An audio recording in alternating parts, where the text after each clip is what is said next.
안녕하세요. 구리 한양한 의원입니다.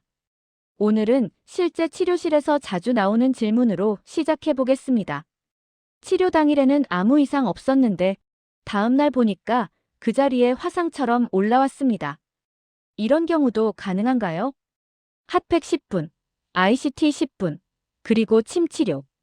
이 순서로 치료를 받았고 침 맞을 당시에는 피부에 특별한 이상이 없었는데 다음날 붉어지거나 물집처럼 보이는 변화가 생겼다면 많이 놀라실 수 있습니다.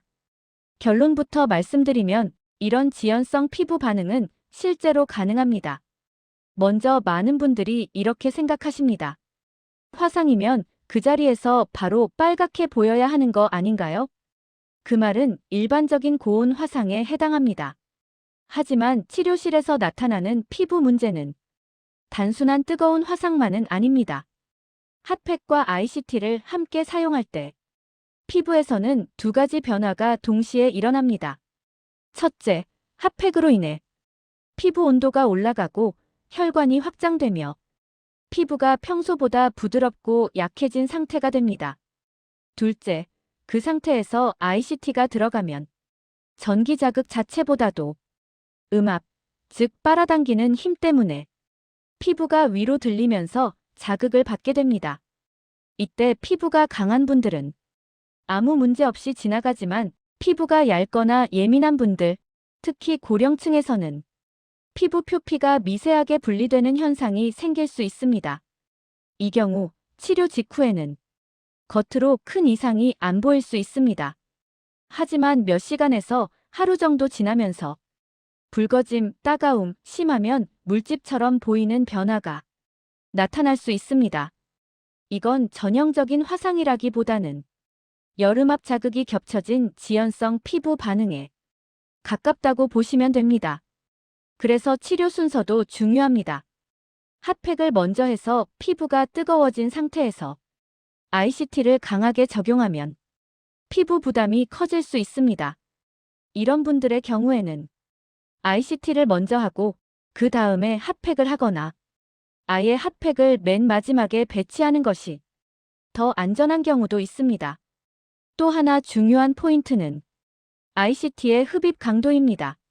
무조건 강하게 하는 게 좋은 게 아니라 1단계, 2단계처럼 피부 상태에 맞게 조절하는 것이 필요합니다. 비슷한 이유로 부항, ICT, 그리고 적외선 치료를 같은 부위에 연속해서 할 때도 피부 반응을 꼭 살펴야 합니다.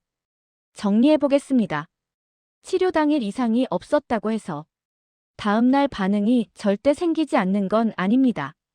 특히 열 자극과 음압 자극이 겹치면 지연성 피부 변화가 나타날 수 있습니다.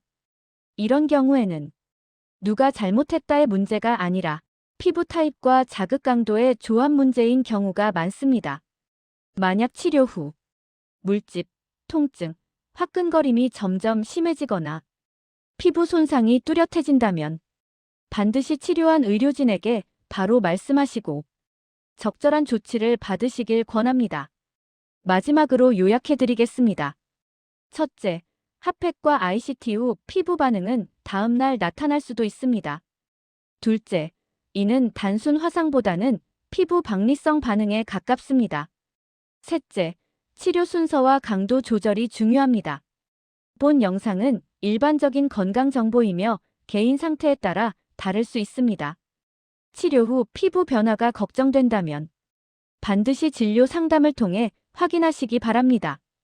다음 영상에서는 물리치료 후 피부 반응, 정상과 이상을 구분하는 기준을 더 자세히 설명드리겠습니다.